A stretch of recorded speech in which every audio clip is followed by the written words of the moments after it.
Guys, what the... Alright, before I start, let me apologize that I've been late on so many reviews the past few days.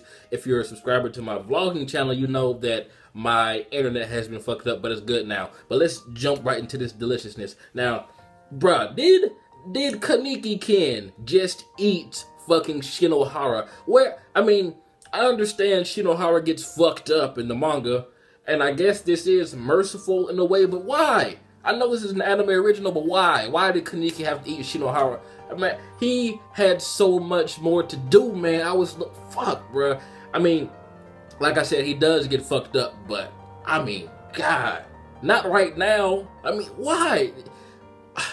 I mean, anime originals are awesome, don't get me wrong. I don't have a problem with them, but killing off a character that isn't even harmed until later on so early, that just put a bad taste in my mouth, man. That's fucked up. Unless he's not dead and just really, really fucked up now. But then he couldn't do what he was supposed to do. Anyway, fuck it. But the Centipede fight, it was butchered, I'm not going to lie, but at the same time, it was epic as fuck, bro. You cannot lie. Kaneki was going in. I mean, he was moving at like godlike speeds. The only thing that I have to complain about is the inconsistency of Kaneki versus Shinohara and Kaneki versus Amon, because when he was fighting Shinohara, he was moving like a fucking ninja, fucking Dragon Ball Z character, like phasing in and out of existence behind Shinohara, and then he just got demolished by Amon when technically Shinohara had the more powerful equipment, although it was obviously slowed down by the will of Ayato's father, which really, really sucks because that was his Kagune that he was wearing.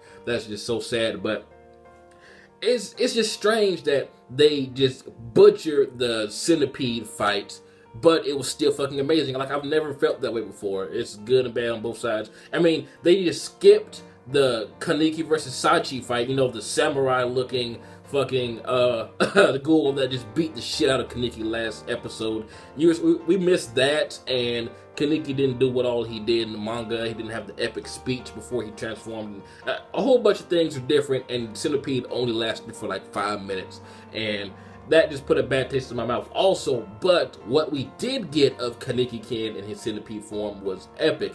And let me say, Juo Suzuya, Ray, whatever you want to call him, he's always been a little psychopath. Even at one of his former friends' death site with the twins, he says that, so she's just another number. People die all the time, and sitting there killing ants. And we all know that when you kill animals as a kid, you know, if you enjoy that stuff, you usually grow up to be a psychotic mofo. And since they showed a bit of the twins' backstory, I really hope they show Suzuya's backstory, because his is by far the most interesting. It shows why he looks like a female. It shows what's going on with the stitches in his body. It shows why he's so psychotic and agile and everything. I'm really looking forward to that. But just the reunion of Amon and the twins, like him saying that humans becoming ghouls, that can't be right. But little does he know the eye patch that he wants so bad is one of those.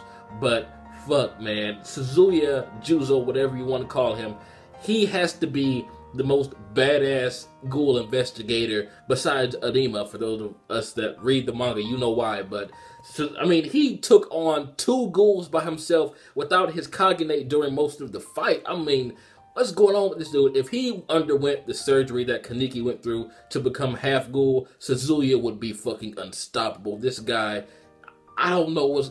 I mean, I do know why he's like this, but fuck, man. I just love Suzuya's character, but in this episode, they just made him seem like he's just so fucking heartless. He has a heart, but, I mean, he doesn't have any type of sympathy towards ghouls, so I guess that part was still the same. But there are just a lot of character differences that I'm not too fond of, but this episode was just amazing. I love seeing Ayato remembering his father and punching his father in the stomach. It really reminded me of Naruto whenever he met Minato for the first time, how he punched him in the stomach. Like, how could you put me off through all this and bullshit? I mean, there was still love there, but he still punched his dad, and that's what I got out of when Ayato punched Shinohara in the stomach in his armor. He wasn't trying to punch Shinohara, he was punching his dad right there, and that just made my heart drop a little bit. But overall, this was a victory for the CCG. I mean, every pairing, the CCG members, the investigators, they won. I mean, with Suzuya tore up the twins, Shinohara got the best of Ayato, fucking Amon messed up Kaneki, which doesn't make sense because if you read the manga, I'm sorry I keep referring to it, but you should know that Amon should not have stood a chance against Kaneki right then anyway. Amon does get some awesome equipment later on, but I mean, he shouldn't have been able to do that to Kaneki right now because Centipede is way more powerful than this episode leads it to be. But the ghouls overall lost. I mean, the owl had to come out of nowhere and save Ayato and Kaneki, except for Tadara because he seemed like he was about to tear shit up with that other guy, and then Takizawa shooting those little BBs at him. Like, what the fuck was that supposed to do? Tadara is awesome, man. But that's the real one-eyed owl, man. That epic transformation, just, oh my god. I cannot wait until the big reveal. I hope the reveal is still the same at least. But overall, this episode was amazing. I loved it. For an anime original, it really does the series justice. I wouldn't say it does the manga justice because there are so many things that I wish it would have done different. But as a Tokyo Ghoul fan, this is amazing, man.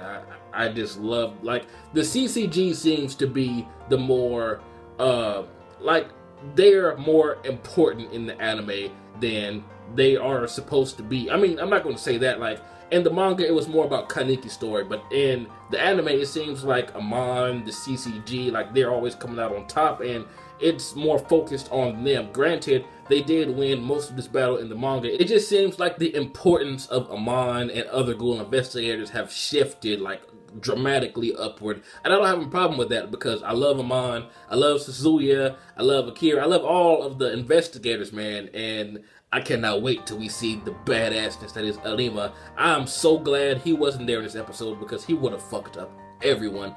But like I said, the Centipede part, I loved it, but then again, I wanted to see what I read and Kaneki's speech, and he's fucked up. Like, he says he has centipedes in his ears and his fingers on a bench and some other shit he said in this episode, and it really doesn't explain to us why. It doesn't explain to us why in the anime, why he's acting so psychotic. The only thing that we got was that guy knocked him into a wall and then he turned into a psycho again. But I really did enjoy that finger crack again. We haven't seen that since the first, I think the first season, I believe, and I enjoyed seeing Kaneki saying, what's 1,000 minus 7? That shit just brought back great memories. But everything else, it was awesome. But like I said, they really should have stuck with the original script. Because, like I said, they didn't even show what happened with the fight with Sachi. That shit was fucking amazing.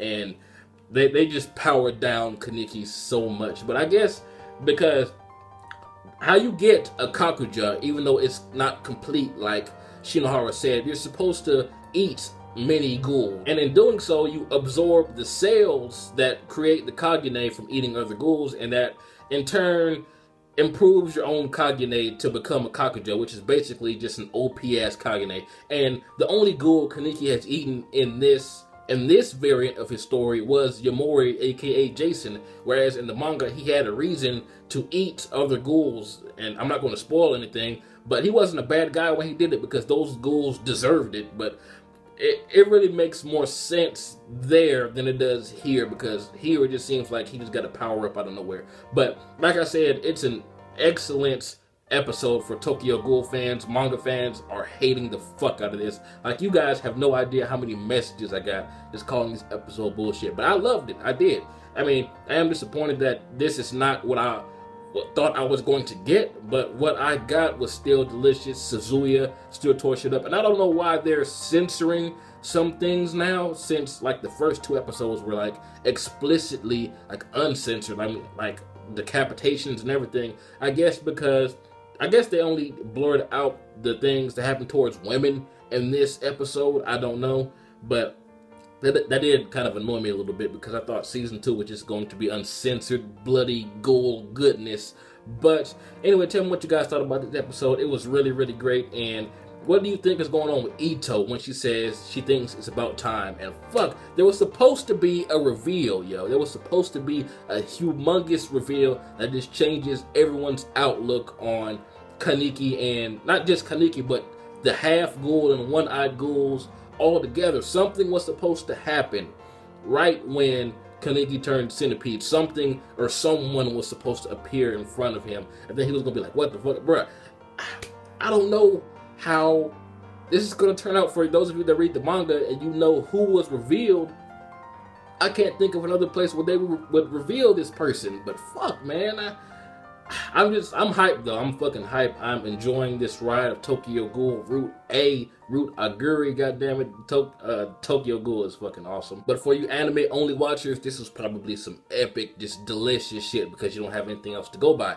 But I'm not going to say much, but the identity of the real owl, the real one-eyed owl, has been straight up told to us in this episode. I'm going to let you guys think about that because I'm not going to say it just in case some of you guys didn't notice it.